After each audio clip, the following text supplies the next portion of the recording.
Welcome back. We're here with episode number 7 of our series, Love in the Real World. And we're talking obviously about love and how important love is to our faith. We know that Jesus said the greatest commandment is to love God and to love our neighbor as ourselves. And he even extended that to our enemies. He did. But love in English is such a general word. We use it in so many ways. It can mean different things in different contexts. And sometimes our perceived meanings from today can actually make it harder for us to understand what it really means to love others, our neighbors, and our enemies, and even God from a biblical perspective. So in this series, we're trying to understand love as it was meant to be understood as we read the Bible, and in particular through the teachings of Jesus. We want to make it real for us today and less vague. And we also want to challenge ourselves and you to live it out, to celebrate maybe the ways you're already doing it, and to think about ways that you can express it to others that you may not be. So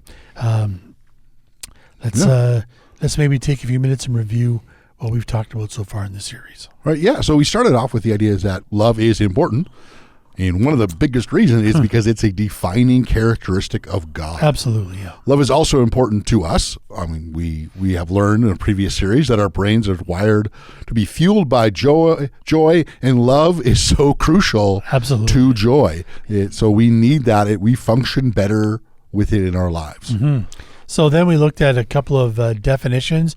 We looked at the Old Testament definition, which was the word hesed, is the Hebrew word, meaning attachment, love, and it has other sort of descriptors along with it, like steadfast, relational, enduring, covenantal. Then in the New Testament, the Greek word is agape, and that really means to have unconditional love. It also has a selfless or self-sacrificing idea attached to it. So it's a love that puts others' needs ahead of your own. That's right. And so both these words, as much as they can be used, and like in the Greek Old Testament, there are many places where hesed was replaced with agape, moving from Hebrew language to Greek. Yep. They are not exactly the same, but what they do is give us a deeper meaning in those differences of what the love in the Bible means when describing God and how we can relate to God and to each other. Okay, we also looked at some barriers to love or being loving. So we talked about inattention, the idea that we sometimes get distracted or busy and neglect of those that are even closest to us. Then we have our negative emotions, the things that we tend to like anger or sadness, which can literally overwhelm us or us overwhelm others. And then we have something might seem a little vague called privilege, but when you start looking at it, it's things like greed and scarcity mentality or just feeling entitled. And then we looked at ways to counteract each of those. Right. And then we looked at some real world examples and how to apply the golden rule. Obviously, with some imagination, we talked about tools that are helpful, like storytelling or Bless, which is a series we did a little while ago that we unpacked that a bit more. And that simply just means we begin with prayer, but we bless, we listen, we eat, we serve, and we enter into the story. Sure. And then last time we looked at some more specific ways of being that loving looks like in our lives. So we talked about empathy, compassion, affirmation, and patience. That's right. Maybe you can just give us a quick rundown of those. Yeah, like essentially, compassion is an action. It's not just a feeling. That's sympathy. And it's the idea of the wanting to alleviate suffering in others and do something that is for the betterment of them. We have empathy, which is basically the idea of understanding what people are going, their emotions, their feelings from their perspective, not yours, theirs. Patience is slowing down, taking the time in life, enjoying things in life. We'll get a little bit even of that when we talk about stuff today. Yep.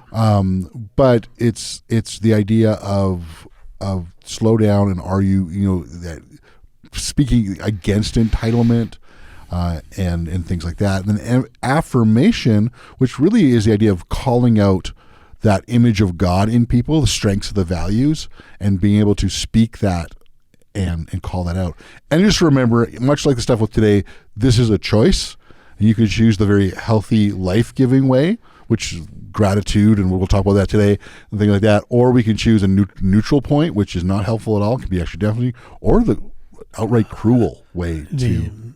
The dark or the negative side. Yeah, exactly. So today we're going to continue looking at other ways that love might manifest itself or look like in our lives. Mm-hmm. We'll be looking at gratitude, generosity, hope, and forgiveness. So let's kick it off with gratitude. Yeah. Gratitude is simply noticing and appreciating what is good. So some good things are big and some are small, some are private, and some are shared. So again, it's the same sort of principles apply where we're looking at what might be good in our own lives and what might be good in others. Well, this also is such a way that I would use the word, it helps us have a stance of gratification, but also a stance of what we talked last time, like to be able to affirm. Yeah.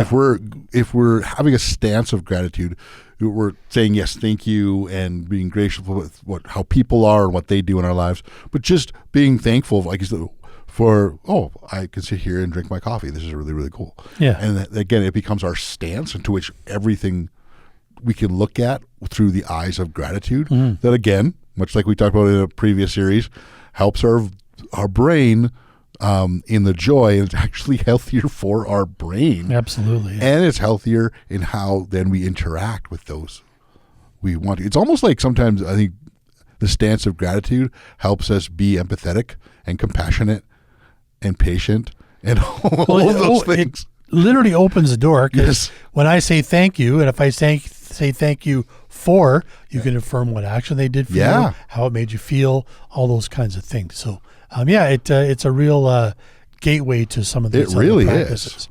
So let's just quickly review what it means like for ourselves. So take the example you just said, just having a cup of coffee in the morning. You're just going to be present in that moment. Yeah. You're going to notice the smell of the coffee, how warm the cup feels in your hand as you wake up, and how it makes you feel. Then we're going to take it a step further, and we're going to savor, celebrate, and appreciate whatever is good in that moment, no matter how big or how small. So savor the taste of the coffee. I know my wife does this almost every day. She comes down and remarks about how good the room smells because I've just ground the coffee. Oh, yeah. Just how good it tastes once you start drinking it. And again, it's just appreciating in that moment. Again, we're talking about a very, very small thing here. Yeah. But again, it goes down to the patience we talked about last time, slowing down and noticing. And that practice will help us, again, like we just said this, but that practice will help us and so the other practices of love. It's almost like we talked about joy being a fuel and gratitude being that. It fuels so much of these ways to really love other people. And on to that note, gratitude can also be remembered. So it doesn't always have to be something that's happening in the moment, because sometimes the moments aren't very good. So what we can do then is remember things that were good in the past. So it helps to keep some sort of record of the good things that happened to you, and then you can give yourself a spark of joy when you revisit those memories. Another way the gratitude works is in anticipation. So when we mark down on the calendar that we're picking up a friend at the airport, or we're going to be taking a vacation, or I know you like to go to concerts. If you've got a concert coming up or some other event, if you're a sports person or a whatever, craft person, we can be grateful for the thing even before it happens, because we get joy out of just anticipating that it's coming up. And then studies show we actually get more enjoyment out of the thing if we do that when we practice anticipation.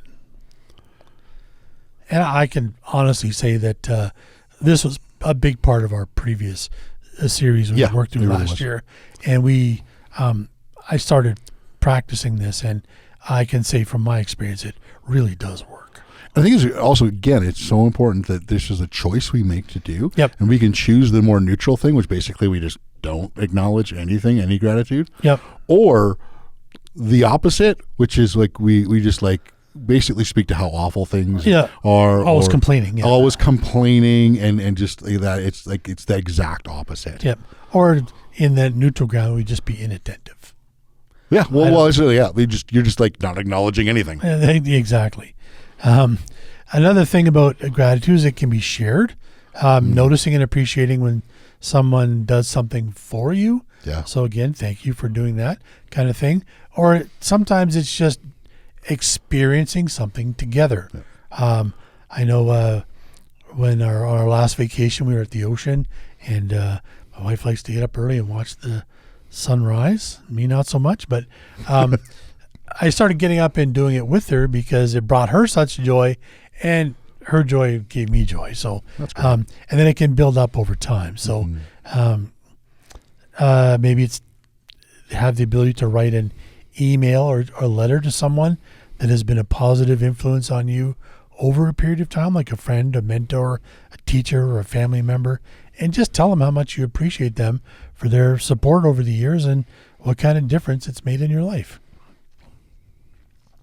1 Thessalonians 5:18 says, this is again Paul talking, "Be thankful in all circumstances, for this is God's will for you who belong to Christ Jesus." So gratitude is a very important principle in the New Testament. It really is.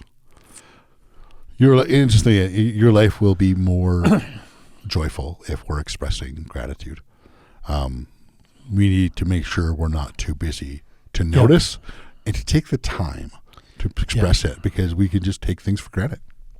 And that's kind of a neutral ground too. It is. Taking things for granted. It absolutely is. And that again leans to the barrier of Entitlement too. Yeah. Let's move on to generosity. All right. So to be loving is to be generous. Yeah. Generous. I like how William R. Miller defined it in the book. His book is called Loving Kindness, Realizing and Practicing Your True Self.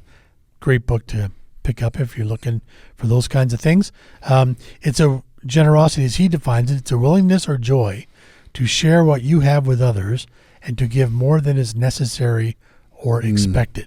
That is good. A good verse that goes along with that is Hebrews 13:16. It says, "And don't forget to do good and to share with those in needs. These are the sacrifices that please God." So generosity is a byproduct of a deep and secure sense of enough. I think we're going to talk about contentment in another podcast, as well as being a sense of being connected or in community with others. So we each have our own needs, but we also have a sense of what we have left over that will benefit the community. Right. And I think this is extremely important because we did in the Barriers podcast talk about the scarcity mentality. Yeah. That no matter how much you have, enough is never really enough. So this will completely inhibit your generosity. But we did learn in that podcast that the actual to counteract that mentality is to be generous and to give something away. Well, and that's really interesting. Probably, again, moving to that choice idea, because with again that positive generosity, this is almost that neutrality where it's sort of like it's scarcity, so I'm just going to almost hoard it. I'm going to keep it for myself. Yep. I'm just not going to share it, all that sort of stuff. Where the other side of it, that cruel side of it, is not, so I need more, so I'm going to take from Take you. your stuff, yeah. The neutral is this is my stuff and nobody touch it. Yep. So we can see that generosity is really countercultural today. Mm-hmm. There's a large difference in what, just as an example, there's a large difference in what people think they need today versus, say, 40 years ago. I'm saying the 1980s, and I feel really old now. House sizes, for example. Back in the 1900s. Yeah, not quite that far. House sizes, for example, have more than doubled. It was that far. In It's the 40 1900s. years. Yeah. And they've doubled the house size that we live in, typical house sizes we live in today, and also we have the amount of debt to actually own and operate those homes. So our culture is so individualistic, it can lead to greed, which is the opposite of generosity, meaning I need to acquire more than I need without concern or worse, depriving others. That's right. You do it at the expense of everyone else. Yeah. Now you might be thinking, I haven't got enough to go around for myself, or my own family, let alone be generous with others. So let's just remind ourselves in all of these, generosity is not limited just to money or possessions. It can also apply to time, skills, recognition, which is affirmation, affection, and acts of kindness. Well, and then again, we want to move to the neutrality or cruelty side of it. It's like the neutrality is, I've got skills, but I'm not sharing them. Yeah. But you'll be able to figure it out. Yeah. The cruelty is simply like, I've got skills, don't share them, but you have skills and you will do them for me. For me, yeah. Another barrier to being generous is that we feel like it has to be big and noticeable to have any value. Well, I can't give $1 million. What good is my $10 going to do? And as we said all along in this series, start small. Yeah. Once it becomes a habit, you can expand it or grow it. So it might even be starting with something you already have. You know, that thing you might have purchased that you used once and now it just takes up space in your home or sits in the back of a drawer. Who might benefit from you giving whatever that is to them, and you get the bonus of more space. Another helpful practice is self-reflection. In the book, William R. Miller talks about slicing the pie.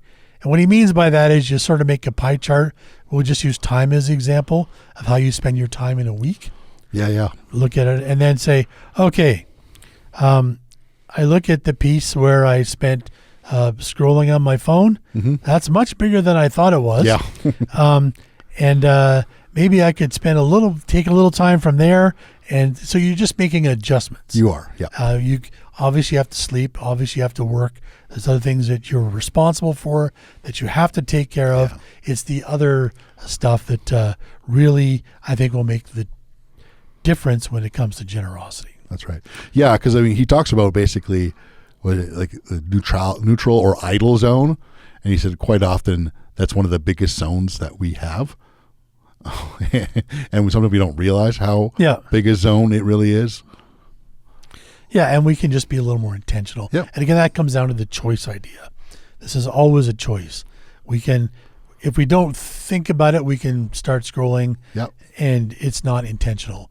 But when we are intentional, I put it on my calendar, I'm going to call somebody or have coffee with them or whatever, then it does, it gets done. At least for me, that's the way it works. Lastly, the last thing I want to talk about today is it's the attitude with which you are being generous affects your well-being. Yeah. You can choose to be generous, but do it in a begrudgingly way. If I have to, I guess, as opposed to giving with joy. And I forgot to write the verse down where it talks about the Lord loves a cheerful giver. Yeah. When you give with a joyful heart, I'm happy to give this to you. I'm happy to see that maybe you benefited from it. You're going to get more out of the practice. So. Absolutely. And next we're going to look at hope. To be hopeful is to look for the best, not because of the current evidence, sometimes even often in spite of it, but hope not only affects you and me personally, but those whose lives we touch. Hope is a huge thing. In fact, most people who are struggling in life and we're going to see a counselor or something like that is what they need the counselor to do is help them recognize where hope is because they've lost sight of it. So hopefulness is to anticipate and look expectantly for the best in others and in life, in yourself too, and in life and in the future. So I remember I spoke on this years ago where there was a study done in a middle school where a teacher was told she was given a class of gifted youngsters. Yeah. And over the year, they all excelled in their studies. And after the year was done, the teacher found out that none of the students were actually gifted. They were all just chosen at random. But it was her seeing the good in them and expecting the best for them that helped them excel in their studies. So again, it's her having hope in them and passing that hope on to them that actually made them appear to be gifted or fulfill what she expected of them. And I think in society today, we tend to rely on present evidence to make judgments of people. Yep. So we might say this is being objective or realistic. And in the book, William R. Miller says that this perspective arrogantly assumes that the perceived present reality is the only possible reality, That's a really which good is point. absolutely not true. Yeah. So hopefulness propels us forward beyond the objective or realistic present. At its worst, Yeah, culture that's can it. be pessimistic or cynical. Always, so those are the sort of middle and the This is the other end of other opposite. end. Yeah.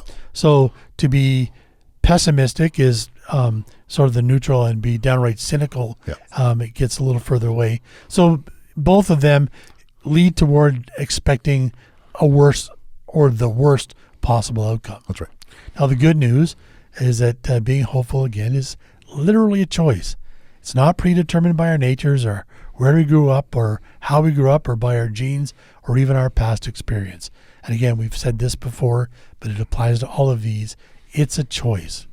We have the ability to choose to think the best of other people or the worst. Mm-hmm. If we hope for the best, we might be wrong, but likely we will bring a better future for those involved than pessimism or cynicism ever could. Well, and going back to the story you mentioned, like if hope is something we're walking out with, like the hope that we have that we're building in ourselves can in how we approach other people puts them in a place for grow more success. Absolutely, as yeah. stated from that story.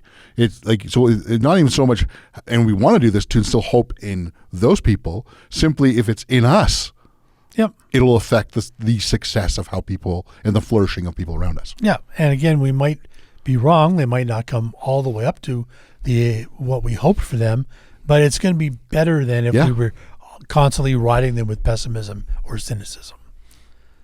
And so the old adage that says optimism and pessimism which optimism is towards hope, tend to become self-fulfilling prophecies. Right. So if you think either way, it's going to be true. So one way to practice hope for yourself is to monitor your self-talk. If we're not intentional, our self-talk tends to be critical and pessimistic against ourselves. So, why did I do that? That was so stupid. I say that. I sometimes even say it out loud, and my family loves me enough to correct me on that. So, but and I don't necessarily mean I hate myself. It's just those are the words that I say to myself. And if we choose instead to be hopeful and speak encouraging words repeatedly to ourselves, we can actually change our actions. I was watching a short reel this week from a psychologist, and she said our brains don't always believe what is true. It believes what we repeat. Right. Your thoughts shape your feelings. Your feelings drive your actions. Your actions become your identity. And so you can see how all of those things are connected. So we can see how helpful words repeated to ourselves can actually change who we become. And again, we've talked about this before. There's a book by John Acuff called Soundtracks. It was part of the Jim Wilder stuff we did studies on. So I think this is a very powerful way to practice hope with yourself. Hope can also be given away. Most of the examples we talked about so far have been that. And it doesn't mean disagreeing with someone who is pessimistic by saying they're wrong, or even trying to be a cheerleader that tries to push people into, come on, you can do it, Right, kind of yeah. thing. Apparently, neither of those things work. According to the author, it's really offering your own perspective of hope, which is what you just said. Yeah. If I have the hope, then it can be It can passed be on. transferred in Yeah. a way. And what do we have ultimately, what do we as followers of Jesus hope for? Well, Romans 8:20-21 says, all creation was subjected to God's curse, but with eager hope, the creation looks forward to the day when it will join God's children in glorious freedom from death and decay. So we're looking forward to the day when Jesus comes back and puts the world back right the way he made it to be, and for us to be what he hopes Right. for us. So Right. And we're gonna finish off today's of these attributes that we're talking about today Yep. with forgiveness. Yep. Now I in the live stream last Sunday, I referred to an article in Slate magazine about the toxic grip revenge has on our society today. Right. Yeah. And the only way we can counteract it is forgiveness. So Which probably no one's here like, vengeance is how we do it. Yeah, like, no, it doesn't. Doesn't work. Not the way we think it does. So today we'd like to just dig a little bit deeper into the forgiveness side of it, not the just against revenge. Mm-hmm. So sometimes the best way to understand something is to know what it's not. Mm-hmm. So I'll look at some common misconceptions about forgiveness. So forgiveness is not forgetting or pretending the offense never occurred. Right. Forgiveness, again, is a choice with the full memory of what happened. Forgiveness is not even acquittal. Acquittal is a legal term meaning not guilty and without responsibility for what happened. If a person is not guilty and didn't do anything wrong, then they don't need forgiveness. Right. Forgiveness needs to be given, again, it's a choice, with the full knowledge that the person is responsible for what happened. Mm-hmm. Forgiveness is also not earned. This, I don't say it surprised me, but it certainly got my attention. It's not an award or gift to those who feel remorseful or have jumped through enough hoops that I expected them to deserve my forgiveness. The choice to forgive cannot be justified by the person's actions or if they feel remorseful or not. Forgiveness is also not approval. To forgive is not to approve of the other person's actions. Right. Forgiveness needs to be given even though we do not approve. Mm-hmm. Forgiveness is also not, finally, acceptance. It's not saying that you can do whatever you like in the future, it's okay with me. That's just the way you are. Yeah. We hear that lots of times. It's not a suspension of our values or an absence of rules or guidelines, and it certainly isn't permission to keep repeating the offense. In some cases, forgiveness may inspire or even enable change, but it has to be a gift given with the full knowledge that the future might not be different, but other than an act of hope that it will. Right. And we just talked about hope. We and did. It can make a difference. Really can. So simply, forgiveness is like accepting what happened and moving on. It's given without expectation of reciprocation. In fact, it could also be a process.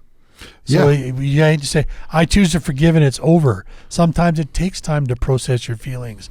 And it isn't a once and for all choice. It may take some time and even some maturity on our part to be able to forgive that person that's offended us. Yeah, and I would say like I've definitely experienced that in my life where it's just like, Yep. It's almost to look at it as a spectrum. There's a time where like, okay, I'm more forgiving of this instance or person than I was a year ago. Yep. Exactly. You know? And it's working, it's process, but it is that process. And it's okay to take time. I just wanted to note here too that it may not be safe to go and say to someone who's offended you, I forgive you, verbally, face to their face, especially if the other person doesn't think they've done anything wrong. Yeah. Or it's in their opinion, oh, that was so minor, you're blowing out of proportion. It doesn't help you and it doesn't really help them either. So really, forgiveness might bring healing to others, but really it's a choice you make for your own healing and well-being. Well, and it's really important to see it as a breaking of cycles. Yeah. And so, yes, we're going back to the vengeance thing. It breaks the cycle of you taking vengeance on that person. It also escalates. Which escalates, yeah. But it's also, we have to understand, like, when we've been hurt and we hold on unforgiveness, it poisons ourselves and it can poison people who are not even part of that relationship, that thing, what happened. Yeah. And it's breaking that cycle where in our unforgiveness, we can in turn hurt ourselves, but also hurt other people who are just not attached to that at all. Yeah. And so we're breaking that cycle. It's saying, I'm breaking that cycle. Yep, I like that. Jesus included forgiveness in the Lord's Prayer, which was part of the Sermon on the Mount. We just came through a series on that. Matthew 6:12 says, and forgive us our sins as we have forgiven those who sin against us. So Jesus has this, he went on to say after that, if you don't forgive others, God's not going to forgive you. So forgiveness is a huge part of being a follower of Jesus. It's not optional. So that's those four things we covered today, which were forgiveness. We just talked about with hope, I've already forgotten the other one. Generosity and gratitude. And gratitude. There we go. And so we have a few questions just that will hopefully help just, again, further some thoughts and conversations with friends or your small group. So question number 1, what is something that stood out for you today that was new to you or something you were reminded of? Question number 2, what is something or someone you are grateful for? Maybe take a moment and share that with someone. And always be on the lookout for good things in your day that you can be grateful for.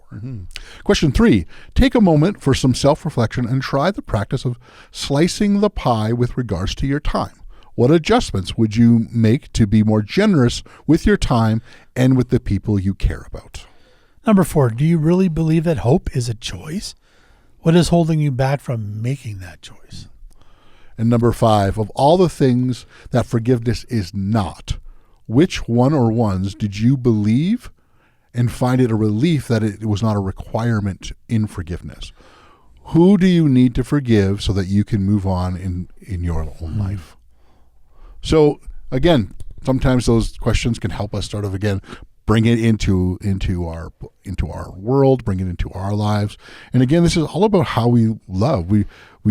And loving our neighbors, which is like what we're supposed to do, is very, very strongly when Jesus said that it was love your neighbors as yourself. And so there's this in and out thing going there. So if you're looking at something like, oh, I think I got to forgive myself for something before I can forgive the person, that's legit. Totally. Like this is a two-way street. Loving kindness is for the other and for ourselves. And so just really remember that. Be easy on yourself, especially if you feel like, oh, maybe I need some growth in some of these areas. Take some time. Love yourself, love your neighbor, love God. Thank you so much for joining us. Please like and subscribe. That really helps us out. And if you'd like to make a donation, there is a link in the description below. Have a great week.